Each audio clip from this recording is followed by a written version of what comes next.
What's going on, guys? Today we are taking a look at the Isis Megazord from Power Rangers Jungle Fury. Now, this is not the USA release of this set. This is actually a Sonokong re-release of the Japanese version of the figures. Now, the way you could tell is they're all plastic. There is actually no metal on any of these figures. This little shiny bit here on the Giraffe is actually just plated plastic. So it's not actually real die-cast material like the Japanese figures are. But in all honesty, I don't care because, quite frankly, I've been trying to get a hold of this set forever, and I was able to get a hold of it, the entire set, all in one box, for a very reasonable price. So we've already taken a look at Rhino and Armadillo. Let's take a look at Giraffe, Stag, and Falcon. First up is the Stag, or the Deer Gao Stag, or the Deer Megazord. It's modeled in green, black, and gold, and overall looks pretty good. The only thing I don't like about it are actually the antlers. They take up so much freaking room on the shelf, but that's a first world problem, and I'm not going to complain too much about it. It does have a gimmick in the limb mode, but we'll talk about that later. The overall look of the Stag, though, is pretty good, though I think the original Japanese figure had more coloring in the antlers, and the antlers were of a harder plastic. This is a very, very floppy plastic. Well, not very floppy, but a lot more floppy plastic than I think the Japanese version would have. Next up is the Giraffe, and I actually really like this thing. It's got the same body as the Deer, exact same body. I mean, it uses the same parts practically. Same body, different paint though, same legs and all that fun stuff. But overall, I like it. I think it just is absolutely silly looking, a giant orange robotic deer, but otherwise, it's still kind of cool. It does have a gimmick of like a harpoon stabbing gimmick, but that's in the limb mode, and we'll talk about that in a minute. But then again, I like it. There's very little you could say to make me not like this. Last up is the Falcon, and the Falcon is really nice, but it's also freaking enormous. I mean, this thing is just huge. I keep trying to open its mouth, which I think it can do. Yeah, there we go. So I like having it with its mouth open. I just think that looks better. And the Zord itself looks really neat. I like the look of the Zord. It's just gigantic. I mean, it's so big that I really can't have it displayed on a shelf. I have to put it at the very top above the other shelves just because it's so big. It's got a 24-inch or a near 24-inch wingspan. The length of the figure is well over a foot, and it stands a foot high at the top of its wings. I mean, those wings are just absolutely huge, and they get in the way of everything. But overall, the Zord itself looks very, very cool. So I have already taken a look at Armadillo and Rhino. We'll go ahead and form the legs for this guy. And it's always a little bit of an issue for me because I always forget the exact ways to line everything up. So you pretty much, if you remember from my previous review, split him open and then just flip everything around until they start forming feet and whatnot. And then you put the Armadillo in where the right leg should be. Or right foot should be, I should say. And just getting him in here is a little bit tough because the plastic on the Rhino isn't the most high quality plastic in the world, and everything just kind of lines up weird and it just doesn't feel quite right. It's not the best plastic in the world.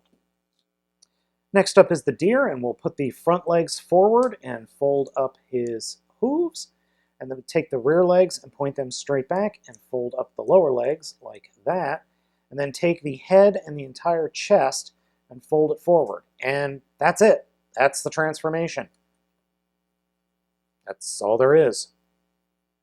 Next up for the Giraffe, and I realize the head is off camera.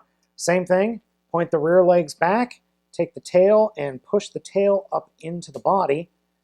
Fold the rear legs up, point the front legs forward, fold the front legs up, put the head forward, and then the figure comes with this mask for the actual Giraffe. We'll just cover him up like that.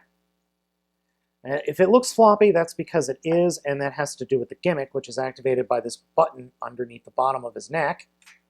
extends forward very slowly, unfortunately. And I mean very slowly. The spring in there, not so strong. Now remember I said that the head is floppy on this figure, and that's for a specific reason.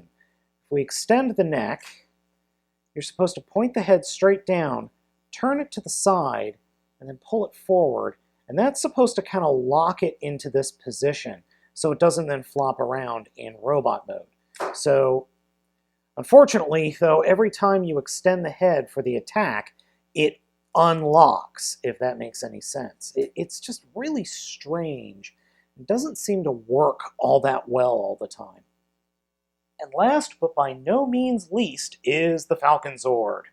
So to start off with, we're going to take the mouth and close it, and then take his head and actually fold it straight down. And there's the Zord head. And then we're going to come to the legs and fold them straight down, allowing us to open up this section right here, which will then allow the collapse of the entire beak down.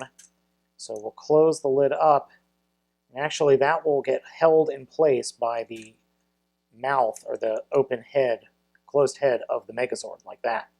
And then we can bring the legs, oh sorry, the tail's getting in the way.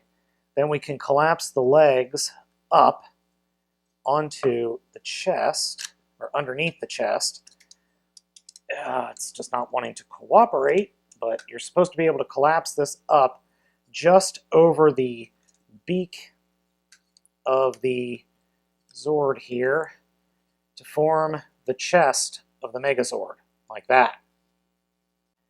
Now simply just drop the Falcon on top of the Rhino and snap it into place, like that. And then go ahead and add some arms. And those arms are going to connect to these pegs pretty easily, actually.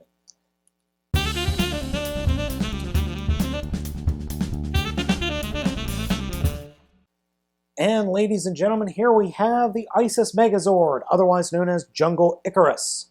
This sucker is really big and really kind of heavy. So top heavy, in fact, that it needs that giant tail as a third leg. Without it, this thing would just fall over flat on its back. No doubt about it. It's a very nice looking Megazord, though. I really actually like the colors of the orange, the green, the blue, and the purple, and then the red and black. It's just a really nice color combination and works. It's got a couple of different modes, which I'll show you here in a second, but overall I'm impressed with the way the figure looks. I just wish it wasn't so freaking top heavy. That is a major, major issue. The first mode is its attack mode, and that is formed by just flipping up these wings here. And it's got its eyes on you, and it's going to blow you up. So there's that. Then there is its shield mode. And that works by coming around back and unpegging the wings from the back of the Falcon, and then flipping them forward.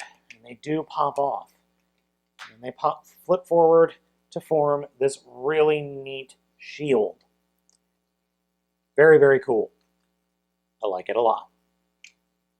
So, overall, the Isis Megazord, or Jungle Falcon Zord, is very cool. Very nifty. Definitely worth having in your Power Rangers / Super Sentai collection. I hope you enjoy this look at these very hard to find figures. I'm Baltmatrix, and I'll catch you next time.